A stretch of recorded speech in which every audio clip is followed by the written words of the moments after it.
So good morning. Thank you for joining us. This is our weekly real estate backstory. We do this every Monday morning, normally about between 8:30 and 9. We try and help start off your entire week about the comings and goings, the things happening in the real estate world. My name is Alan Richardson. I'm the managing broker here.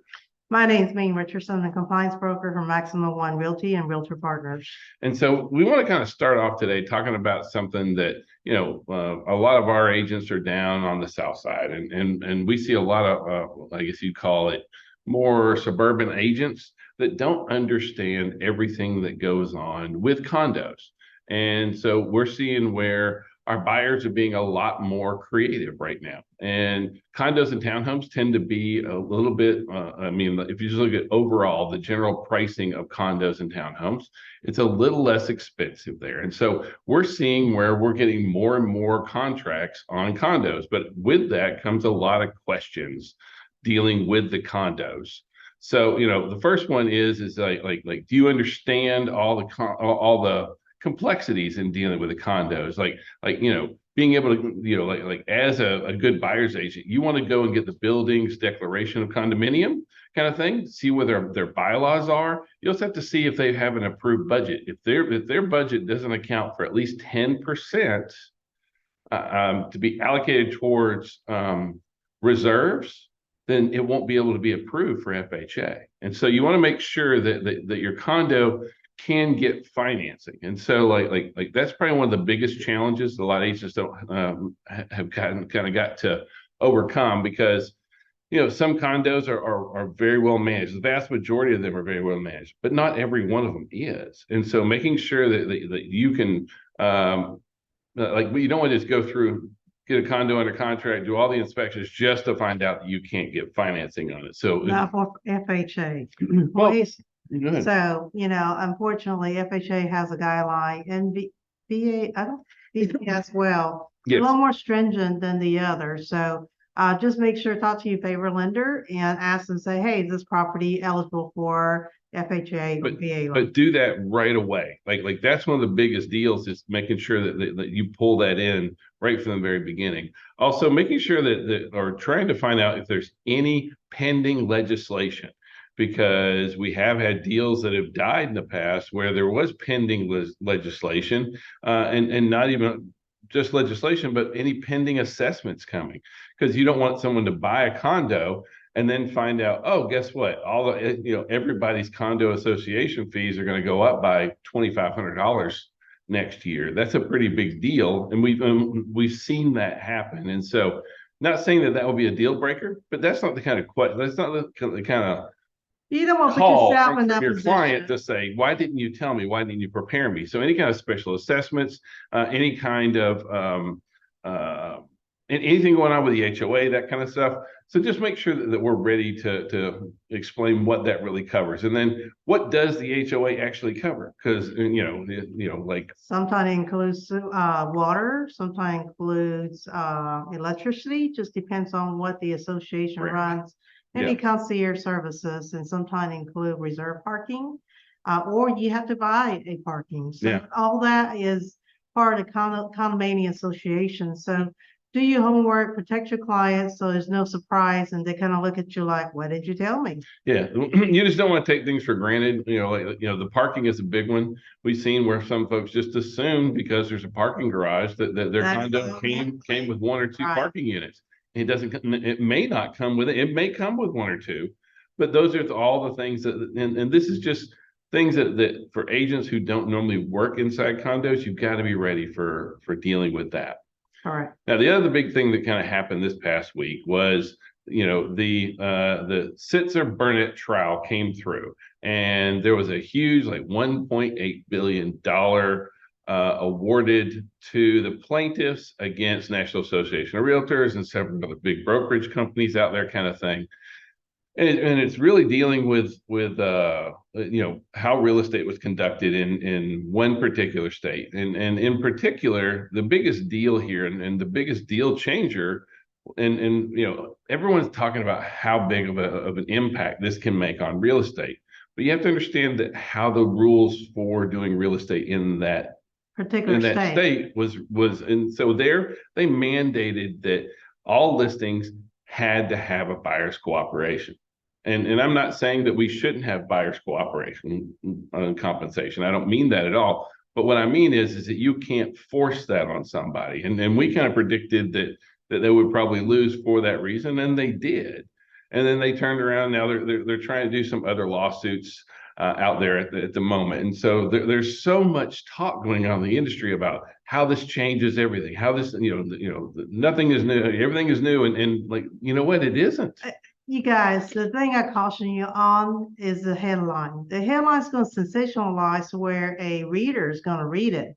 So look at the content itself. Understand the content is more important than the headline, because, average clients or buyers, sellers, or whoever's out there, when they look at the headline, all they see is sensationalized headline, and without knowing what is the true meaning behind that headline. Well, and like here in Georgia, our sellers have been able to not offer buyers cooperating commissions if they wanted to. And so we haven't been held to those same Standards of reliability that they had in those states. And so this is what we're seeing right now, is that if you're going to say, you know what, this changes everything and this is going to change my business, well, I promise you it will. But if you say, you know what, that was there and I'm going to keep doing what I do, we have to be sure that we are being wise about what we do. We don't say, nobody pays my commission, I work for free. We don't say those kind of things. We there is no price fixing. There is no set commission rates on anything. Correct. Everything is negotiable. But at the end of the day, these are the services I provide. These are the fees that I charge. And as long as we're very clear about that, then you know what, business is really ready to rock and roll out there. So if you decide that this is something that's going to really impact your business, I promise it will. But if you also decide that no matter what, my business is still my business, then you're going to go that way as well. Now, in light of what happened with the lawsuit, NAR transitioned over to brand new leadership. So we have a new interim CEO coming in for NAR, and I think that's probably good. We need some more new blood over at NAR, so that's a good thing to do. Is the new transitioning CEO. Yep. So Greg also went out and they released them, or not released, but they kind of reminded us about some things about renewing licenses. And we kind of wanted to share that with you because some folks miss out on certain things. And like we teach a ton of continuing education and we do all the time. And what we find is that agents who go out and get and renew without having all their courses done, so they think, look, I'll just go ahead and get my courses done. Or I'm sorry, I'll go ahead and renew now, and then I'll get my courses done, and I'll be just fine. Well, the problem is if you renew and you don't have all your education in, you need 36 hours of total CE, and 3 of it has to be on license law. And if you don't do that, they will renew you as inactive. Right. And so like yes, you can get renewed, but you can't actually go and sell real estate until and once you get your education in, requirement license law. Right. And then once you do get all that education, you have to go in and reapply into GREC to get turned back into active. And so it's kind of a big hairy mess that it makes, and it slows a lot of things down and people don't understand. And so what we want to make sure you understand is get your education in. This week, we are teaching 5 CE classes this week. We have a class every single day of the week. Like you could get 15 hours literally this week. So the idea that you can't get 36 hours over 4 years is absolutely ridiculous. So please don't wait. The other thing is don't wait to the end. When you have to get CE and you end up taking CE for classes that you just don't really care about, that don't really grow your business. And so like you have the opportunity, like if all you did was take 1 class a quarter, that will cover you. And then you can decide what it is that you want to learn, what education and what tools are going to help you grow your business to be able to really prosper in the next year.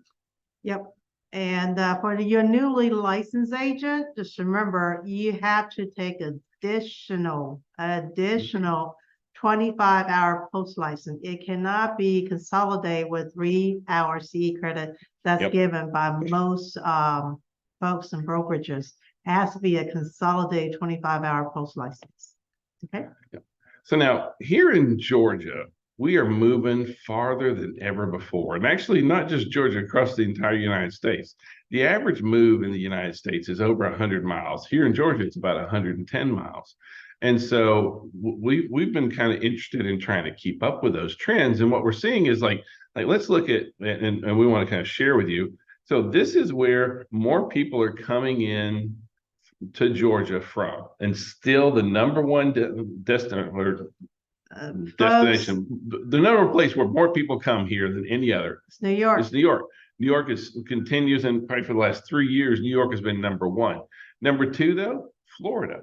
Florida is our second biggest inbound. Then we go into Chicago, Washington, D.C., LA, then back to Tampa. And so what you see is that, so that's where we have more people coming here from than anywhere else in the United States. Setting up and having some referral networks from those locations make a lot of sense. It's really smart to try and partner with agents in these other towns in Newark, New Jersey, Miami, Chicago, LA, Tampa. These are great locations to work up some referral networks because they have more people coming than from anywhere else. But in return, we have some folks moving out as well, right? And so when you look at that, like where are we going to? And so our clients, number one is Miami. We go to Florida more than anything. So number one is Miami.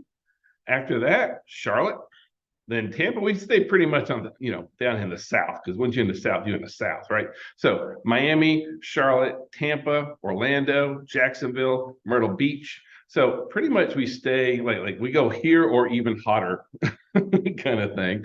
And so again, building up these referral networks for these locations, for these cities, whether it's in or out, like Miami is a great one because Miami's where the second largest number of people coming to Atlanta are from Miami.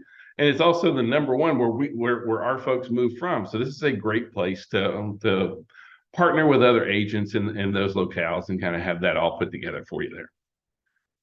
All right, now interest rates. Interest rates actually tick down. And so even though they're showing 7.75, they're actually substantially lower now. They're really closer to 7.5 right this minute. There's been a lot of action moving on interest rates just in the past week. As a matter of fact, they've been like a giant yo-yo.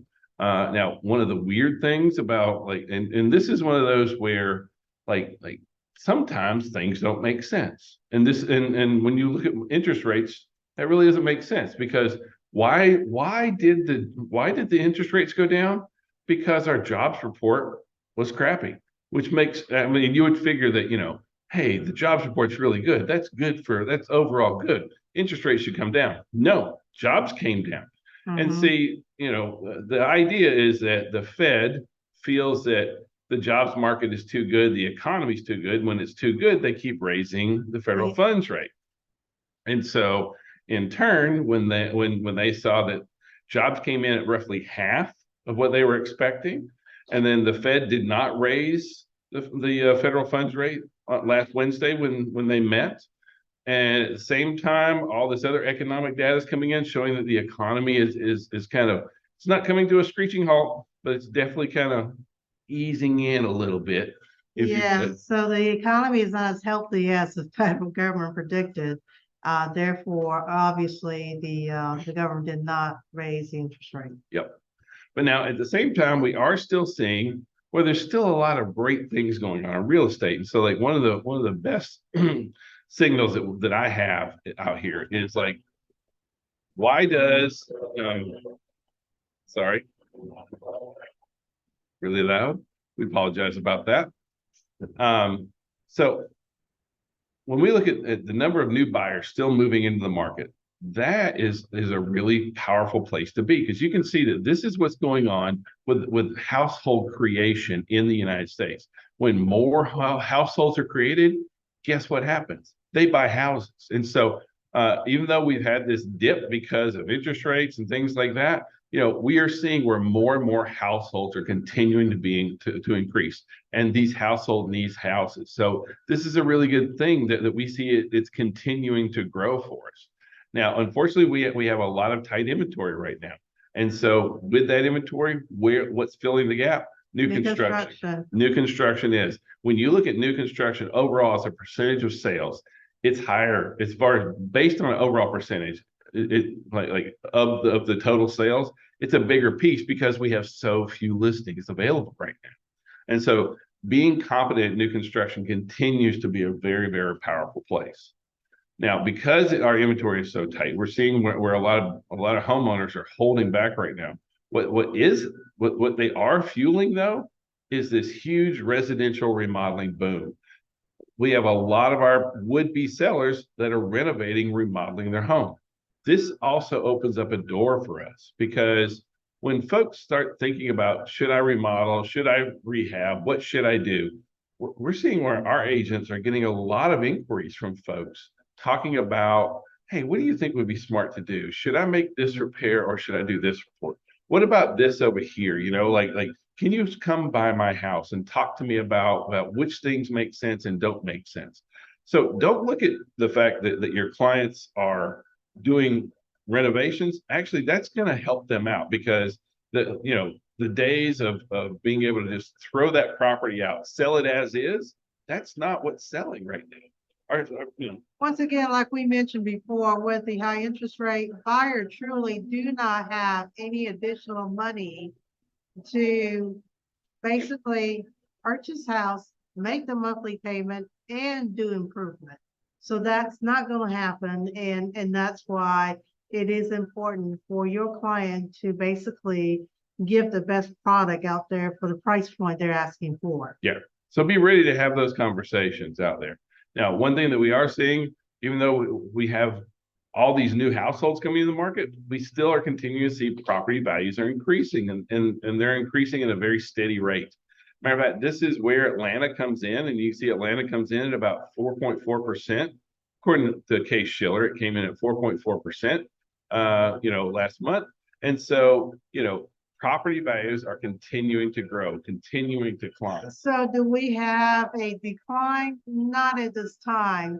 And that's just like anything else. Everybody wished they bought the house 5 years ago. It still goes the same with, current market. As you wait year after year, the property value most likely is going to increase over time. Sorry, the people outside are really diligent about blowing off the landscape. Yeah, sorry about that. All right. But what we see is that, even though our annual growth rate was 4.4%, that's our annual growth rate since 1991. Property values have appreciated 4.4% a year, 4.8 since 2000, and 7.5% annually since 2012. And what we see is that just since 2007 to this year, in the U.S., property values have increased by 83%. And when I say that's huge, and people say, well, what's the big deal about that? Listen, property values aren't going down. I showed you where we have more households being formed. It's supply versus demand. We don't have enough supply to meet the demand that we currently have, and demand is increasing. And it's one of those things where we have a lot of folks saying, should I wait? Well, you can wait and miss out on that equity growth of 4.4% a year or 7% a year for the last 12 years kind of thing. Because like property values aren't going down. And so if you don't want to buy this home now, well, you can buy the same home next year or the year after, 4, 5, 6, 7, 10, 15% more than what it is right now. And so you can either capture and be part of that property value increase, or you can just buy later on and spend more money. Buying a home is a long-term investment. It's not a short-term for sure. Just because the market fluctuates sometimes, just like we did when we had a downturn. But on the overall long run, if this is where you plan on basically put down your roots, it's always a good time to buy. Well, I mean, as long as you're going to be in a household for more than 4 or 5 years, you should absolutely buy. It makes perfect sense. Now, our total listings. Now, the good news is that our total listings are improving. Now, when you see the trend lines from the past years, you can see that normally this time of year, our total listings is trending down. What we're seeing is an uptick in inventory. Now, all that being said, we're still lower than we've been for the last bazillion years kind of thing. So yes, we're trending in the right way. No, we're still not even close to where we've been for the last few years. Our new listings also are showing the exact same kind of trend. We're trending not necessarily up, but better. We're about to beat, or we're about to meet last year, probably in the next month or so. Our the number of new listings on the market will be very similar to where it was last year. And that is helped by the new construction home as well. Yeah, exactly. Yeah. So overall, our pending sales also are trending the same kind of way. You can see that even though it's not up over last year, our pending sales are trending better than any of the past years that we've normally had right now. So days on market is increasing, but we're still at some of the lowest days on market that we've had. And so what we're seeing is that good properties priced right are still selling. They're selling quickly, kind of thing. All right. But for properties that are staying on the market, I mean, that are overpriced, we're seeing where a pretty significant percentage of properties are taking price reductions. Yeah. And so it's kind of throwing a lot of agents off, because they're like, are we going into a balanced market? Are we not? But this is one of those things where it depends on how accurately your property is priced. If you're overpriced, you're probably gonna have to take a price reduction in this market. The market is correcting you. And if you're priced right, the market's going to reward you with a quick sale, because there's still a lot of demand for real estate out there. And so you can see this is where Atlanta comes in.